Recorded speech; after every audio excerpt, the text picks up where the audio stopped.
Right. Hello, everyone. Welcome to the stream. I see no one is here at the moment, but hopefully we will pick up some people on the way. Sorry for starting 20 minutes late. My computer decided that it has to update absolutely everything and do a comprehensive security check, and then the camera wouldn't start with YouTube. So, this is how it is. But never mind. So what we are going to do today here is I'm going to read a couple of recent news items, and I'm just going to comment on them, and you're free to, type anything in the chat box, ask questions, give your own comments. I'll share with you the links of the papers that I'm going to have a look at. It's going to be in the chat box, and the first one that we're going to start with is a paper by Stephen Nagy. He's a professor at the International Christian University in Tokyo, Japan, and he wrote an op-ed in the Japan Times. And this one is on Japan's Indo-Pacific vision and how it can be a template for Canada. So if you haven't been following things, Japan, together with the US and Australia, has been promoting something that's called the Free and Open Indo-Pacific (FOIP) vision. This is sort of an idea that is supposed to treat China as an emerging partner rather than constrain China. But at the same time, try and engage China and all the other developing powers in the region in a way that directs them towards adopting the tools of the current international political and legal system. So the motivation is to get people on board with joining the UN, joining the current maritime restrictions, joining the current legal frameworks. And if you have conflicts, if you disagree about questions, try and settle them within these frameworks, use the existing legal and the institutional tools. So what Professor Nagy writes here is, I'll read out some parts of the paper and then comment on it. So he writes, since the Abe administration, Japan's free and open Indo-Pacific vision continues to evolve as conditions demand. But at its core, it stresses the pursuit of a rules-based order in the region, including the maritime security domain. It also aims to contribute to the region's stability through supporting its sustainable, transparent, and rules-based development. It includes supporting infrastructure and connectivity, strengthening good governance, and championing human rights. So some of the things that are mentioned here, infrastructure and connectivity, Japan has been putting billions of dollars. They made this available for fundamental infrastructure development in recent years. And also together with the US, they have made about $500 million available as funding for developing countries like the Philippines, Malaysia, to develop their internet infrastructure. And the only constraint on this is usually that the development should be sustainable and long-term transparent.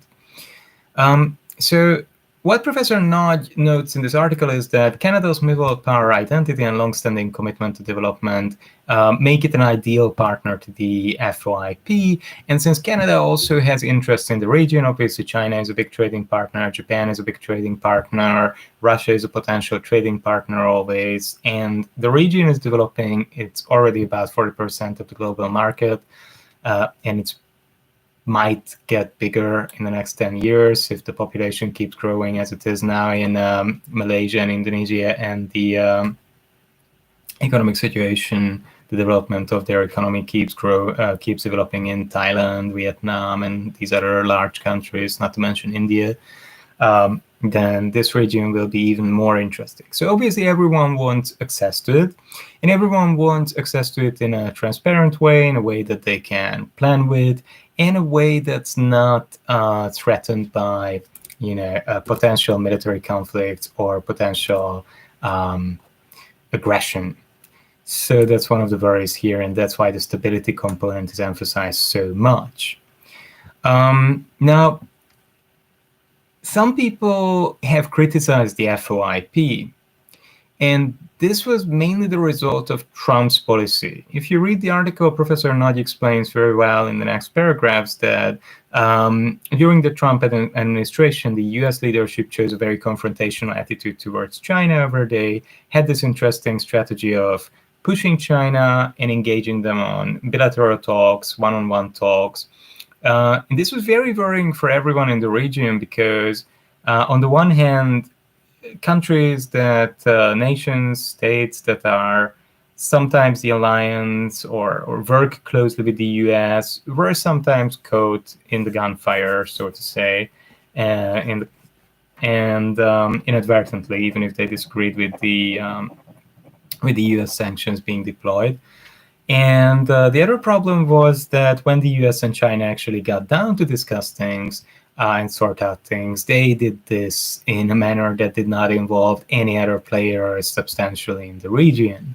And South Korea has been consulted on some things, but for example, Japan hasn't been consulted on a lot of things, and they don't really know what the two superpowers decide. So anyway, what Japan is promoting with the FOIP is something different. It's not a confrontational approach. It's more like compete, but mainly on economic terms, on terms of merits, on terms of who has the better education, who is better at strengthening robust institutions full of law, who is providing the better service in different fields, and collaborate. So, if we can do something good together, let's do that together. So this is not the same as what the Trump administration has been promoting in the previous years. The interesting thing here is that some people have been accusing Japan, India, and Australia that this is sort of like a containment strategy against China. But it's not that in any way. It's not directed at China. It's directed at strengthening the institutional frameworks that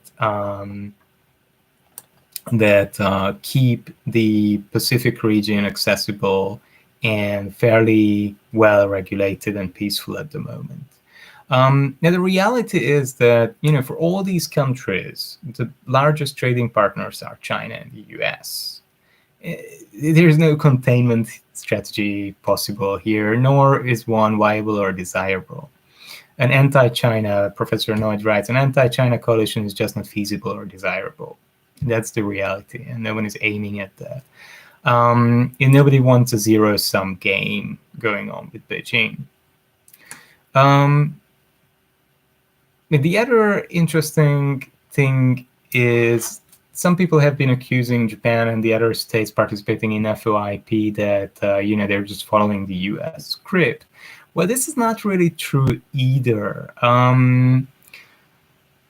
So one of the things where Japan said a very clear no to Trump was when Trump came up with the idea that Japan should double its contribution to the costs covering the stay of US troops in the region.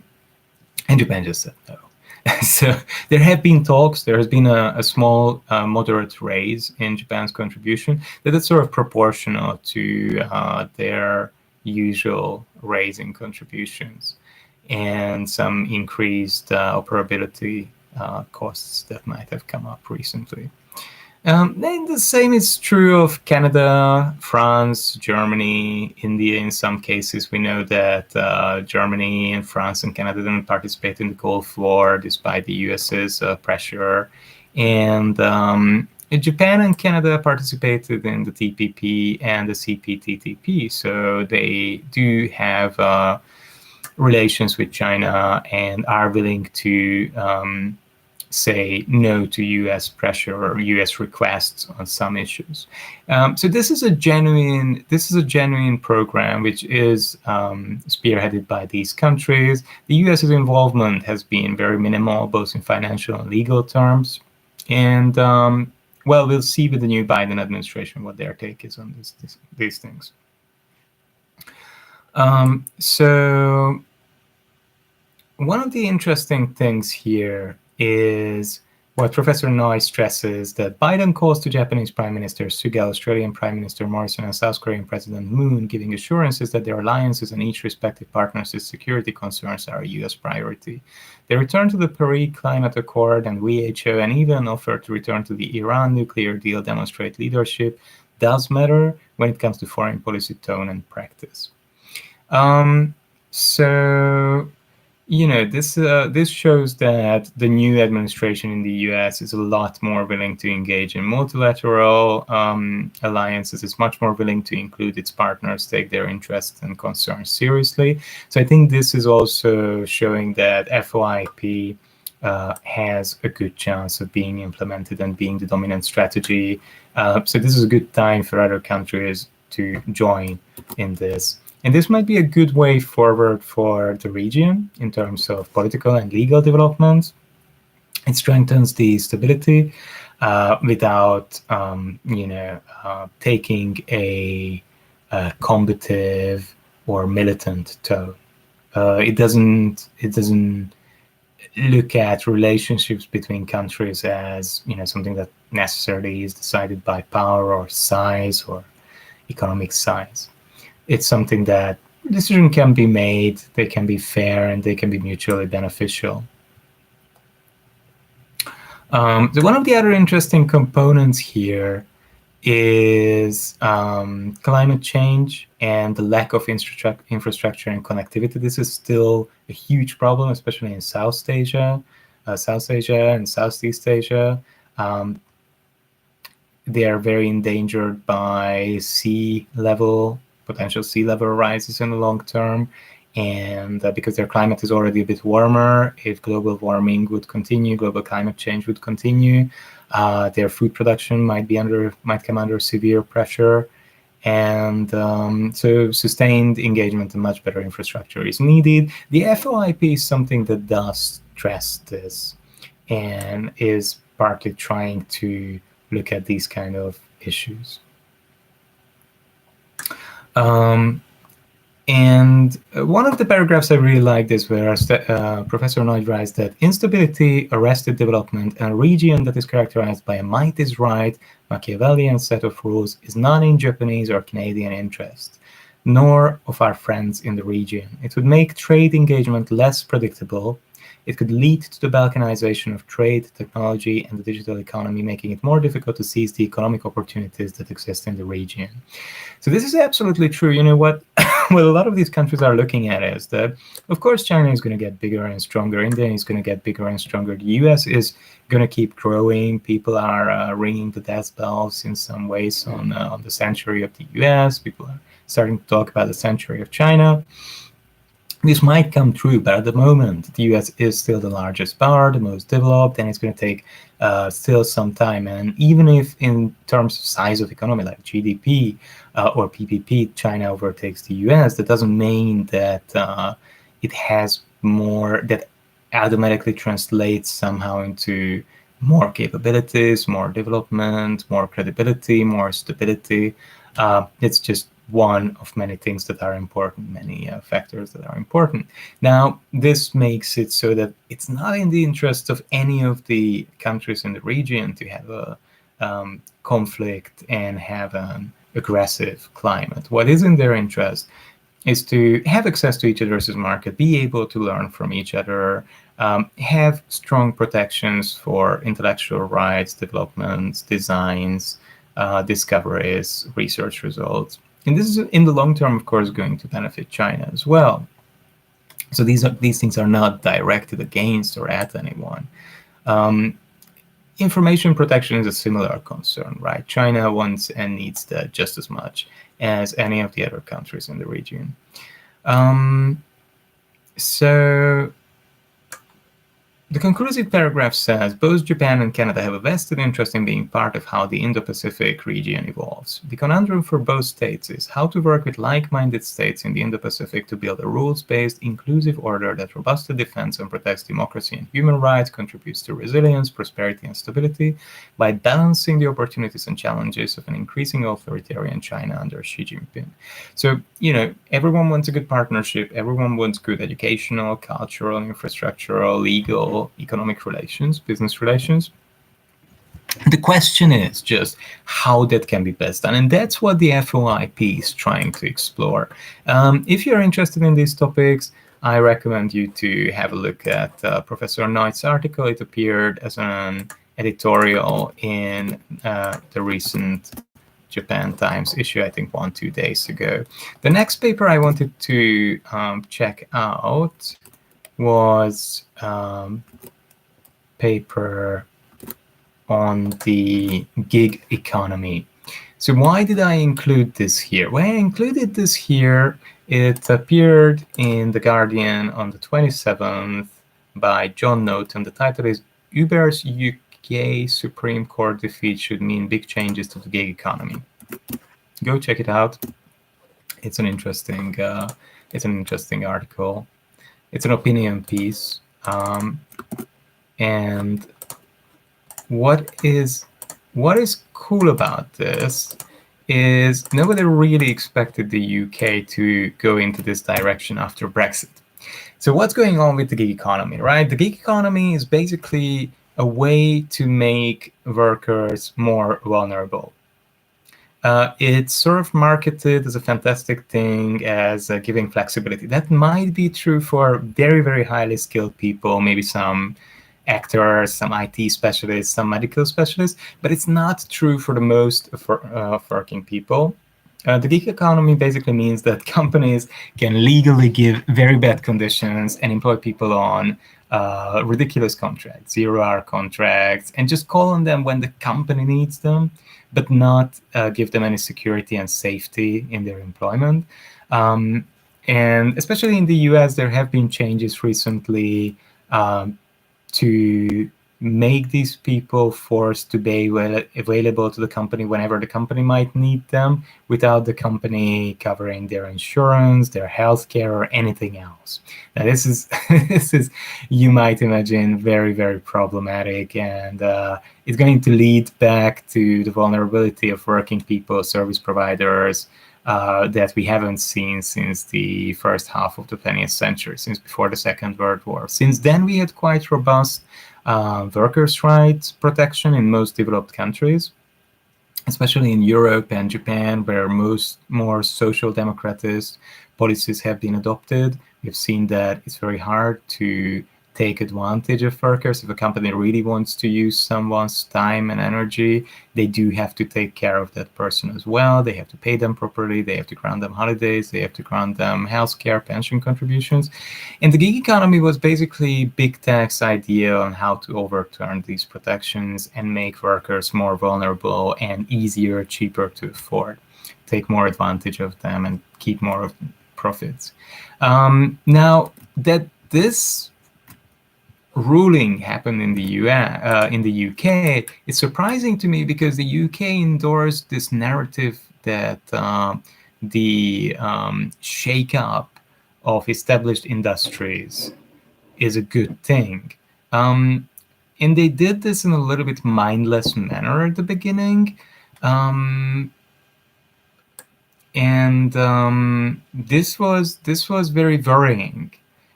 Now, partly they did so because the EU went in that direction. Some countries, not each country, some countries pushed back. But now in this one, I think maybe the Brits wanted to show that, okay, we're going to use our independence for some good things as well. And UK employment law traditionally has been quite protective of workers. It's quite hard to fire someone, even short-term or fixed-term contracts are usually quite detailed about what can be asked from someone to do, what cannot. So I like the introduction of this article. I'll read this out to you. Move fast and break things was famously the mantra of Silicon Valley tech companies. It was passionately embraced by Uber, the ride-hailing company set up to put taxis out of business. Unfortunately for it, one of the things it broke was UK employment law, which led the UK Supreme Court to issue a judgment on the 19th of February confirming that this was indeed the case. This is very good news. So the case decided by the court hinged on the question of whether drivers were indeed merely contractors or workers entitled to a minimum wage and holiday pay protections they were unable to enjoy while Uber classified them as self-employed.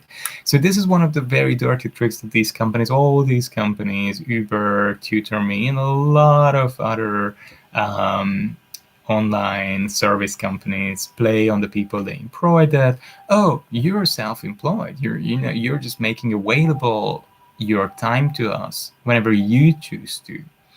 But of course, most people who take on these jobs are in a position where they need the money, they need the employment, they're not gaining flexibility, they're desperately looking for income and opportunities to work.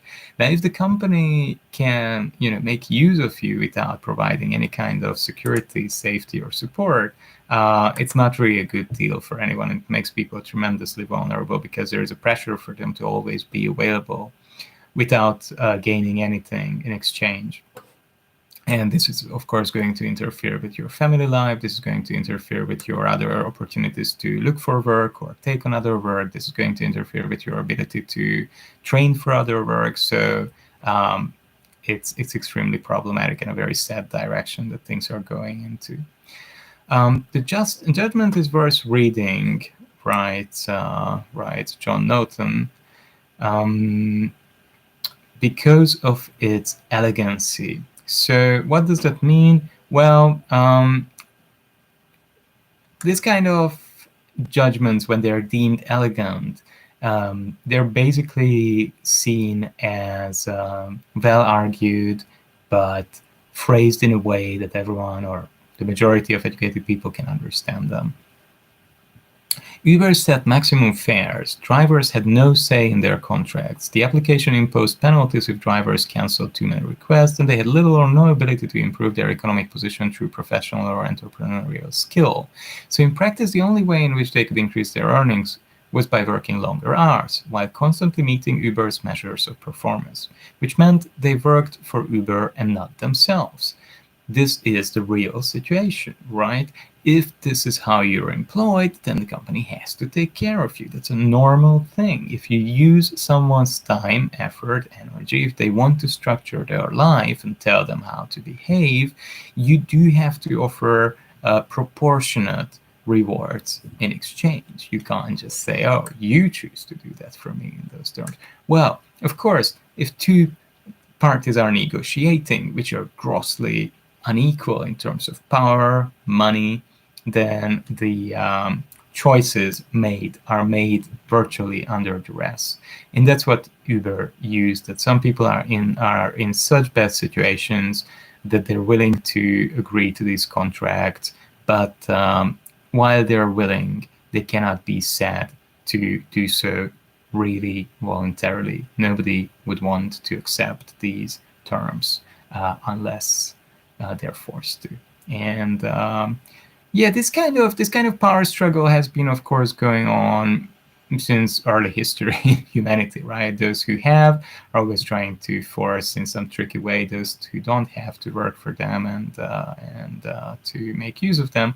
But the recent tech push for this has been especially discussed because it has been there has been so much syrupy pink propaganda about how good this is for everyone, for society, for individuals, and liberty and freedom and opportunity and whatnot. You can learn new things and new skills. Wow, I don't want to learn new skills. I want a stable job. That's what most people think and feel, and they're perfectly right to. So on the face of it, Uber is cornered by UK law on the one hand and by financial realities on the other. But, as any zoologist will confirm, wild beasts are often at their most dangerous when cornered. And Uber, which until recently had the most toxic corporate culture after Facebook, is unlikely to play nice. We had a taste of that in California a while back when it and an alliance of other gig economy companies shelled out $200 million to successfully support Proposition 22, a measure that allows them to continue classifying their drivers as independent contractors rather than employees with mandated benefits. They succeeded with this in the US. Of course, in the US, we know workers' rights protections are always under enormous pressure. I mean, in the first half of the US, we know about the miners' strikes where people were shot for striking for better pay and normal working conditions. So that's the country for you. Sadly, again, it's even in California, which is a relatively progressive and decent state compared to some of the others. This kind of thing can happen, and you get very smart people who are very evil because they accept a lot of money for dressing this up as something that's good. It's flexibility, it's freedom, it's what the US stands for.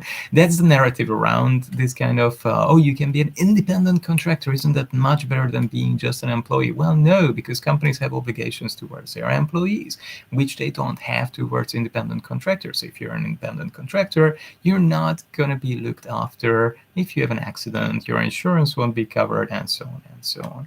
So actually, this is pretty horrible and pretty sad, and it's very progressive. What we see in general with this kind of thing happening is that it's happening more and more in Europe. So, while the US is still maintaining that narrative that they're the progressive ones, sadly, they are going back to early capitalism, first half of the 19th century conditions, before the strong socialist movements in France and England started, and the improvement of working people, so people not living off their property, money, investment, companies, whatever, land started to improve. So Uber is already trying the Proposition 22 approach in Brussels. It has published a preposterous white paper explaining how important it is to preserve the freedom of 600,000 European workers to access flexible earning opportunities. The current legal ambiguity on the status of independent workers, it goes on, makes it difficult for platforms like Uber to provide both access to flexible work and benefits and social protections to independent workers. So what you see Uber is doing is it's adopting a language which makes it sound as if it would be providing opportunities, flexible work, and benefits and social protections to independent workers. Well, if you consider not having anything provided by your employer social protection, you're probably mad. But most people don't look into it. They just read, oh, that's what Uber wants. It wants to provide social protections, and they fall for it. And this is very, very, very dangerous. There's a lot of this kind of propaganda. Sadly, Uber, Google, a lot of other companies, they're paying smart people who are willing to write this kind of convincing sounding but lies for good money. Luckily, this kind of legal ambiguity has been eliminated in the UK now, so that's a very, very good thing. And hopefully, we're going to see a lot more similar legislation. What is very dangerous, I think, this is my own opinion, this is not something that John Naughton writes, it's my own comment, is that at the moment, the Biden administration is pivoting to repair relations with Europe, at least to some degree that's useful for them. Trump has done way too much damage to the Europe-US relations, transatlantic relations. And because the Biden administration is going to offer some advantages to maybe European countries, maybe less difficult access to the US market, more cooperation in penetrating markets in Asia or some other benefits. The larger EU economies, which have an influence in the European Parliament, might feel motivated to support this horrible Proposition 22-like regulation being adopted in Europe. I hope they won't. So far, Europe has been holding out pretty well and protecting workers' rights much, much better than the US, but let's see how things go. Right, so this is anyway an important development and pretty cool.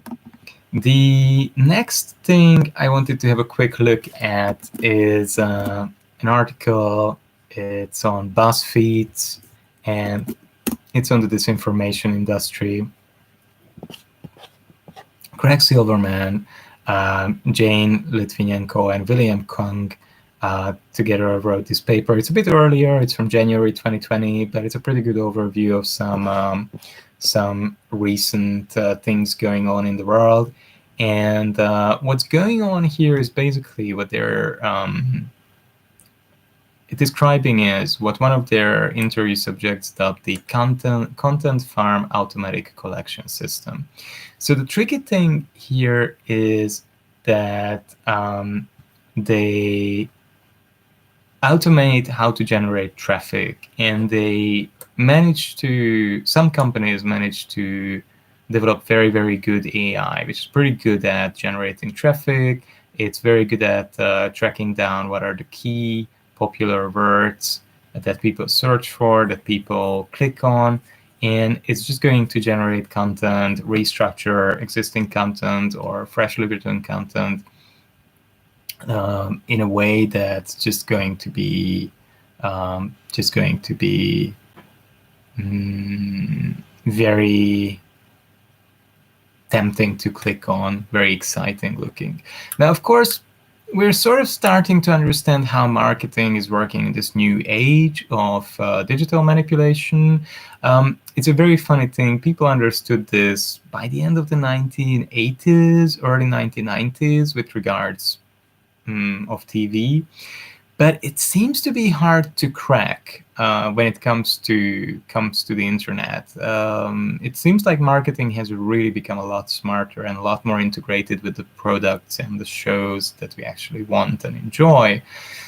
So it's going to be a lot harder to fight it, and it's also a lot harder so far to expose it. This is something I'm adding here, but basically the article goes through this Buzzfeed article. The title is Disinformation for Hire, How a New Breed of PR Firms is Selling Lies Online.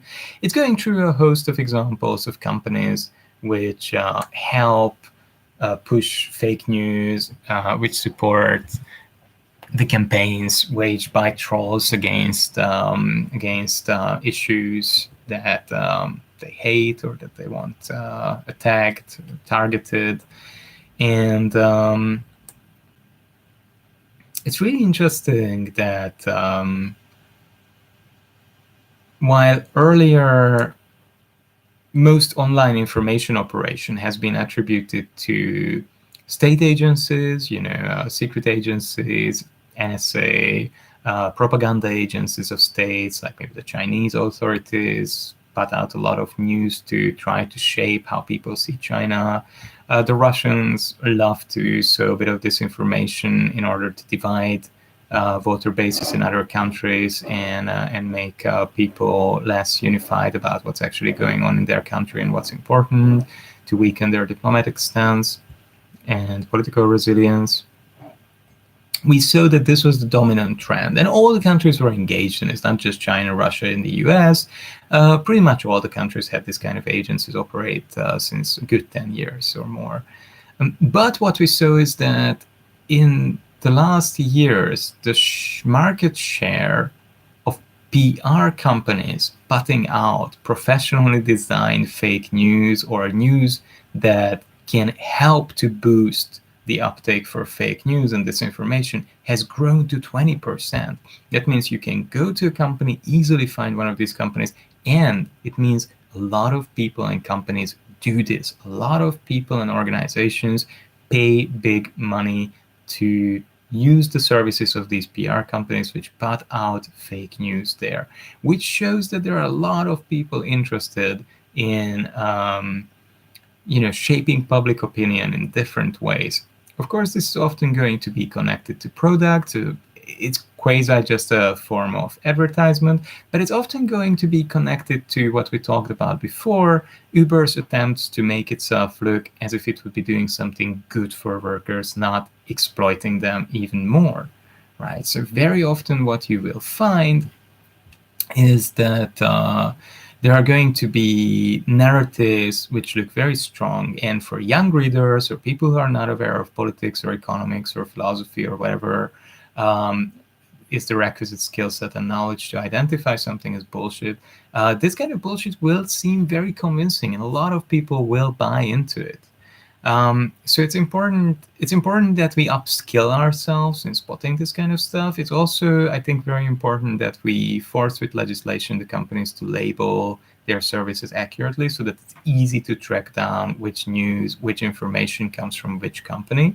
This would be crucial. I mean, these are commercial services. Like usually we don't want information to be easily traceable, because say someone posts a government critical post in Azerbaijan and the government might go after them, or a government supporter. We don't want them to be traced down very easily. However, with companies which do this as a profession, it should be very clear. It should be labeled clearly. Look, this piece of information has been provided by this company because it has been paid for.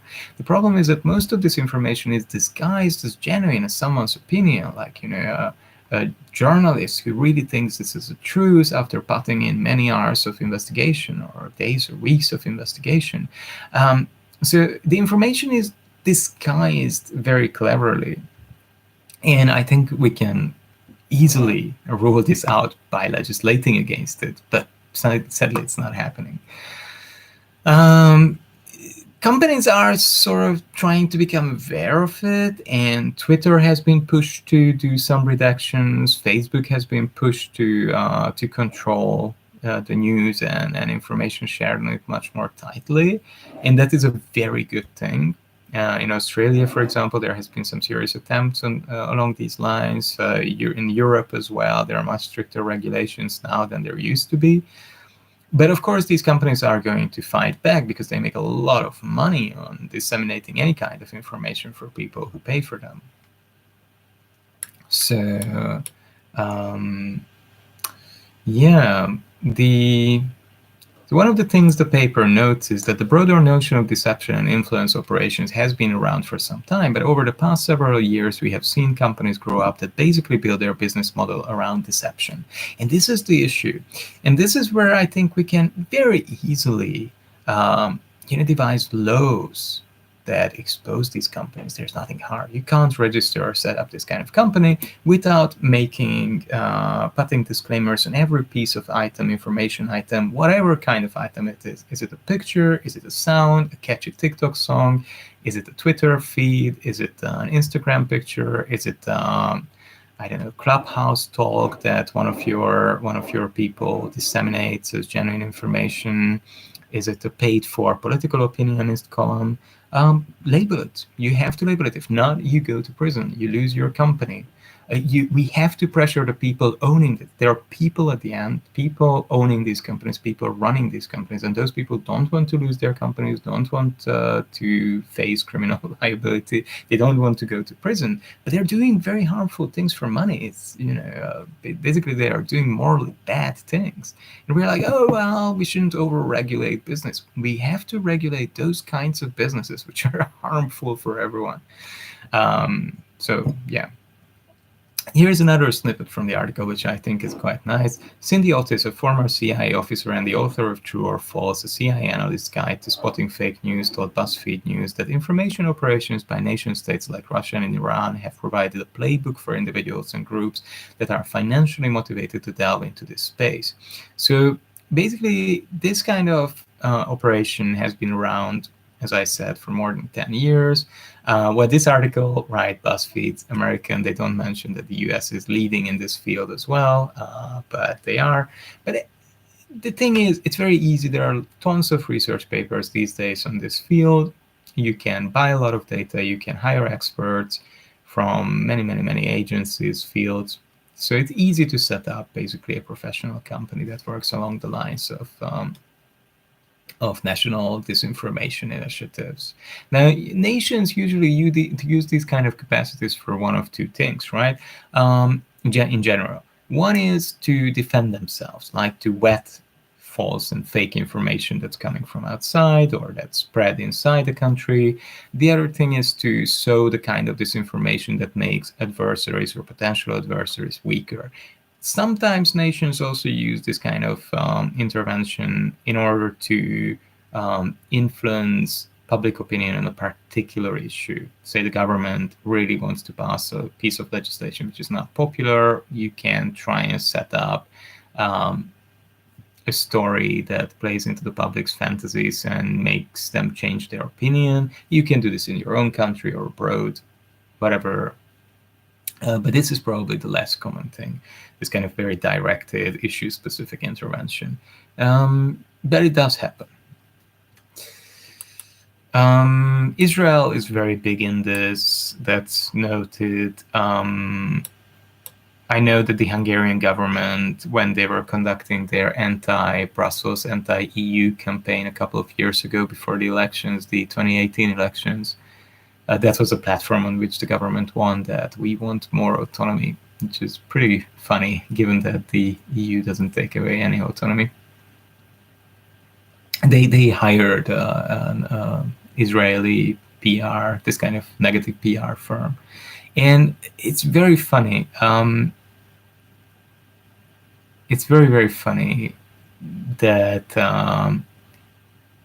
sometimes the client goes to a legit agency, and then the legit agency is going to hire as a subcontractor one of these fake news producing companies. Cat.net is one of these companies, and they are pretty good at manipulating Twitter. It's described well in this article that reporting by Investigative Europe also found that Cat.net performed work for one of Poland's most prominent PR agencies, Art Media. But then the company, when asked, denied that they have been working. Very dirty, very disgusting. And obviously both Art Media and Cat.net knew what's going on. They knew that this is pretty bad, pretty dirty. So, yeah. And they write about this young chap, Mr. Peng Kuan-chin, who has been very successful in manipulating and developing a content farm automatic collection system. So he used this for SEO manipulation in China and Taiwan. He became quite well known in the industry, and his work focuses on automation. Black PR firms elsewhere rely on manual labor, using brute force with what he does with code. Right, so even in this field, the poor trolls and the poor fake news disseminating people will be out of their jobs because of AI. This is actually not sad, right? But it's very interesting what he describes. At the beginning, he did employ people to actually, they're asking this this person who set up a similar fake news website in the Ukraine, Vasil Bidun. And Mr. Bidun said Bidun wasn't just punching the clock at the agency. After 3 months working undercover at the agency, he published an in-depth investigation. He and roughly 50 other Pragmatico employees worked in a single apartment, rotating in 3 shifts. It was mostly students trying to earn extra money, just over $300 per month. He said no one talked about the ethics of the work. They just did what they were told, promoting the candidacies of both conservative and progressive politicians, including popular musician Sviatoslav Akachuk. It was the summer break, and it was a method to earn a bit of money, he said. Most don't think much about the consequences their work can have, they just write. So you see, it's very cheap. You can pay smart young university students in poor countries or low middle-income countries, and many of them will do. They are just in a difficult family situation. So it's a big thing in East Europe. It's a big thing in Poland, Ukraine, Russia. I think Hungary is pretty strong in this as well. So some of the issues that have been targeted are described quite well in this Buzzfeed article. It's very informative. It's very long. It mentions some of the things which happened recently in the Philippines and how the public opinion has been swayed there by these kind of operations. I think it's great that that this kind of topic is becoming widely known.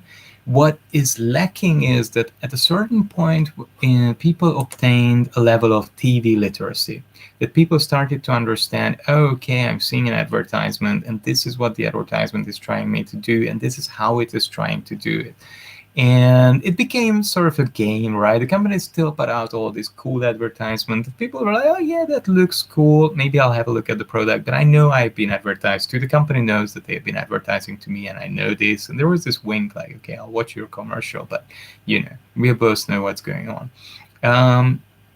And it's the same what happened to salesmen, right? After a time, people are like, yeah, well, I'll just ignore that. On the internet, this is much, much harder because there is this narrative about the internet that the freedom on the internet is an amazing thing.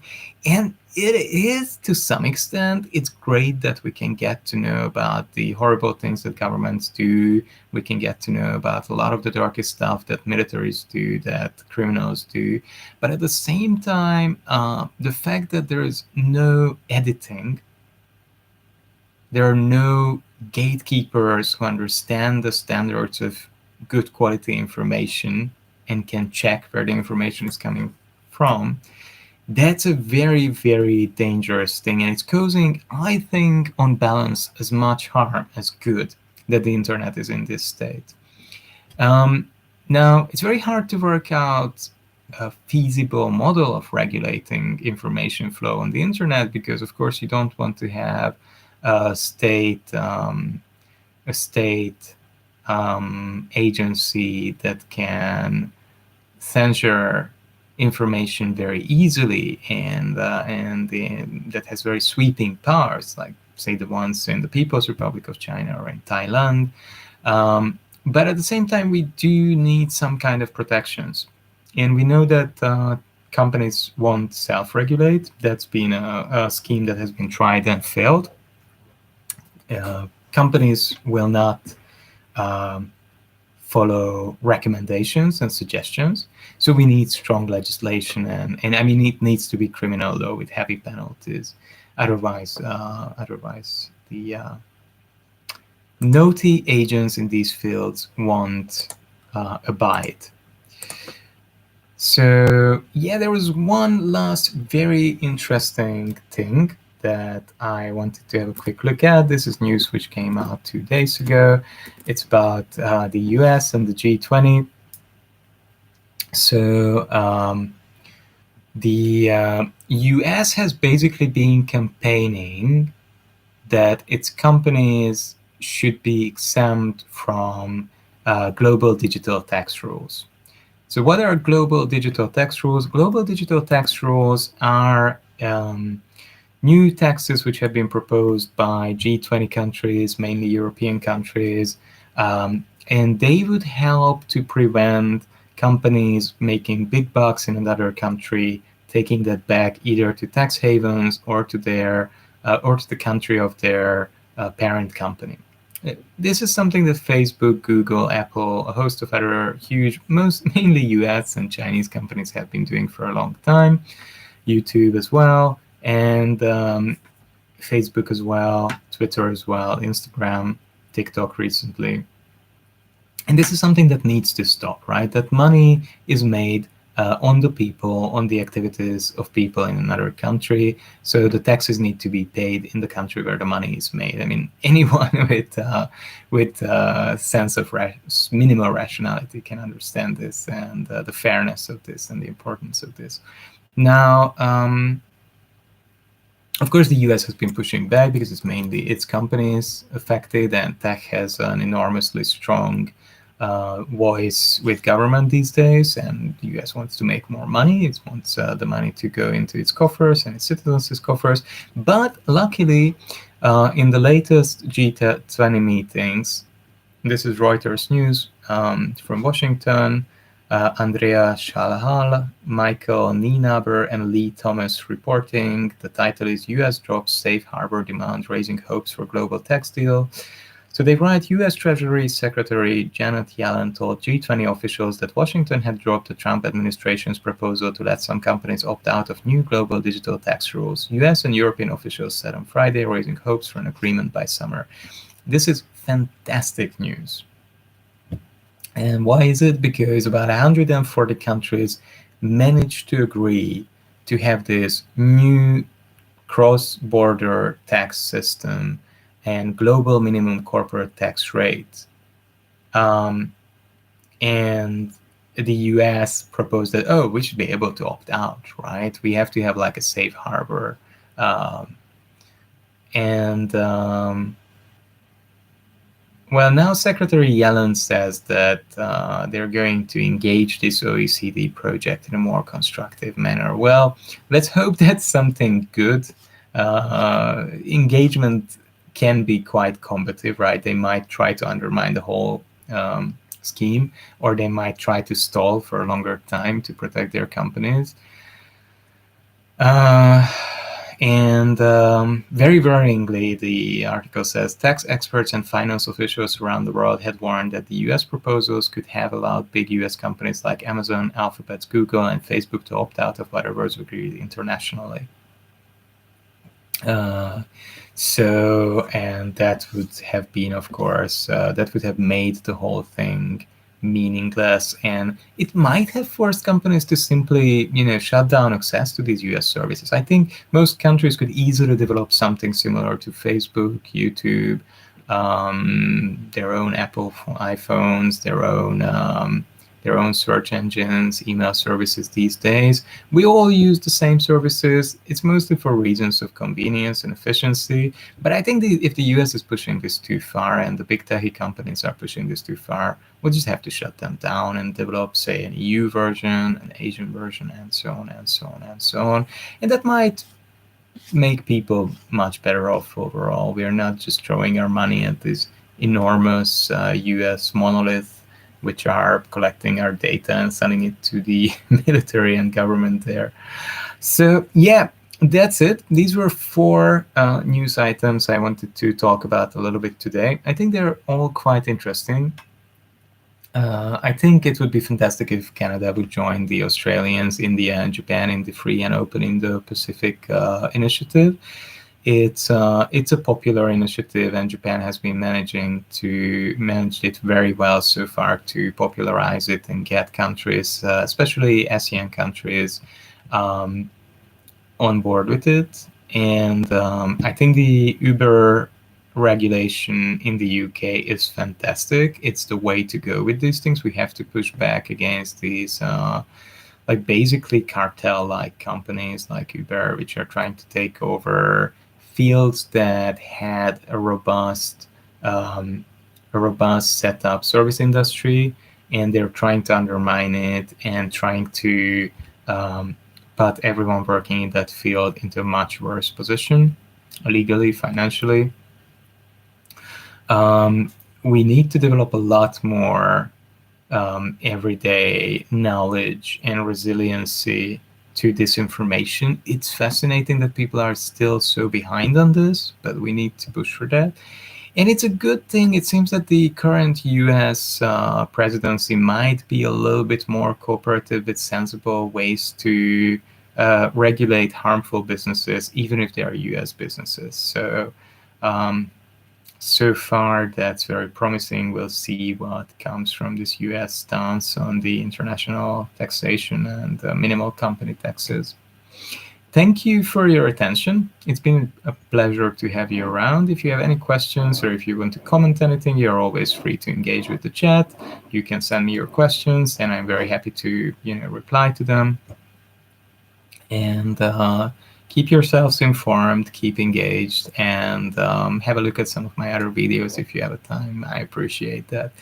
I'll log out now and say bye. Have a great day.